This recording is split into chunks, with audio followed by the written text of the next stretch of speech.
እዚህ አሁን ሪቪው ኤክሰርሳይዝ እኒ እስካሁን ካየናቸው እሺ ጥያቄው ምንድነው የሚለን 53 students were asked to write the total number of hours per week they spent to study mathematics. So with this information, find the mean deviation about the mode, the standard deviation, and the coefficient of variation. ስለዚህ ሶስት ነገር ነው ፈልጉ የተባልነው mean deviation እንፈልጋለን ከዛም በኋላ mean deviation about the mode እንፈልጋለን standard deviation እንፈልጋለን ከዛ coefficient of variation እንፈልጋለን ማለት ነው so let's do this so let's have our given put out so we have the data is here for 6 8 10 and 12 and the number of times they appear አይደለ እዚህ 8 and 15 4 and 5 let's put it in table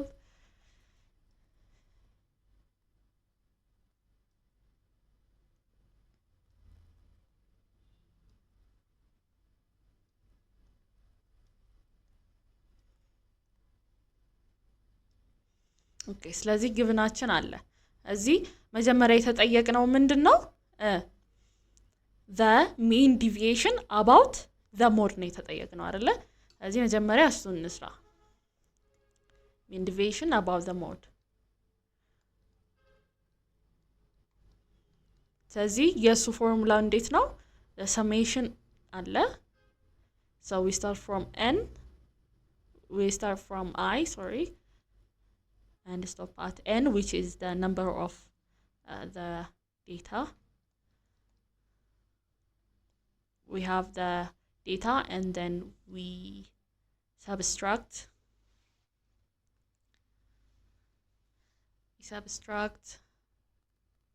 the mode put in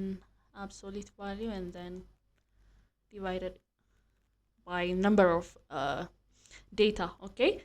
ስለዚህ ምንድነው የምናደርገው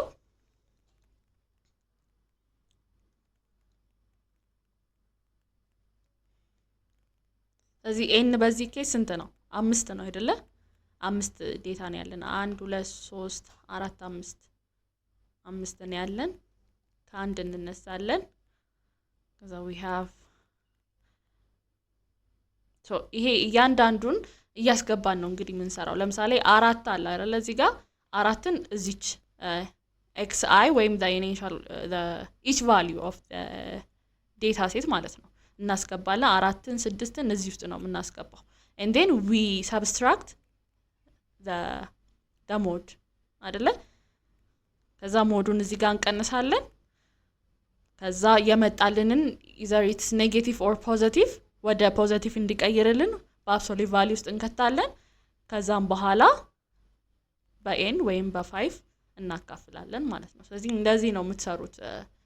የmean deviation about the mode ማለት ነው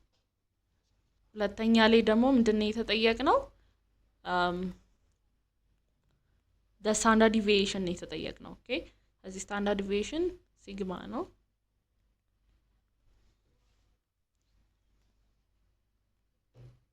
sigma equals to the variation square root አይደለ ስለዚህ square root of the variation ነው so we put the formula so it's the square root of the summation of starting from 1 to n and then we have each data in the mean squared and divided by the number of the data so ምንድነው የምናደርገው so n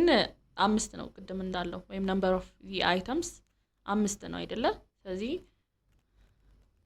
I starting from 1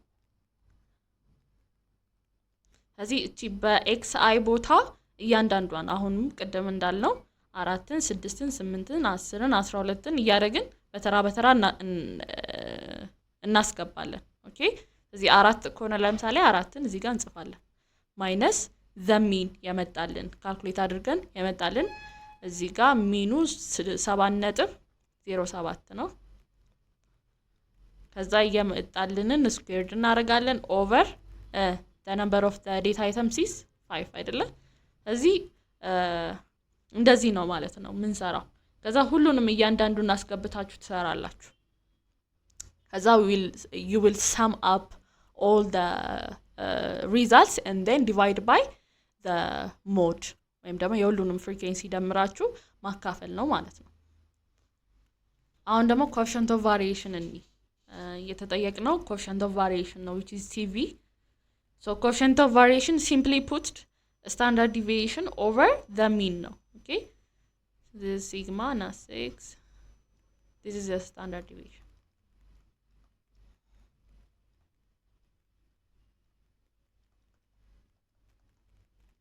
okay so the standard deviation divided by the mean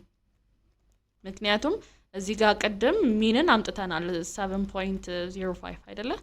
ስለዚህ እሱን በመጣልን ቁጥር በስታንዳርድ ዲቪዬሽኑ እንትን ማለት ነው ስታንዳርድ ዲቪዬሽኑ ሲካፈል the mean ማለት ነው which gives us the coefficient of variation ስለዚህ እንደዚህ ነው የሚሰራው so students this is it I hope you've enjoyed it ስለዚህ ጥያቄዎቹን ደጋግማችሁ ስሩ እዩዋቸው and you will be perfect thank you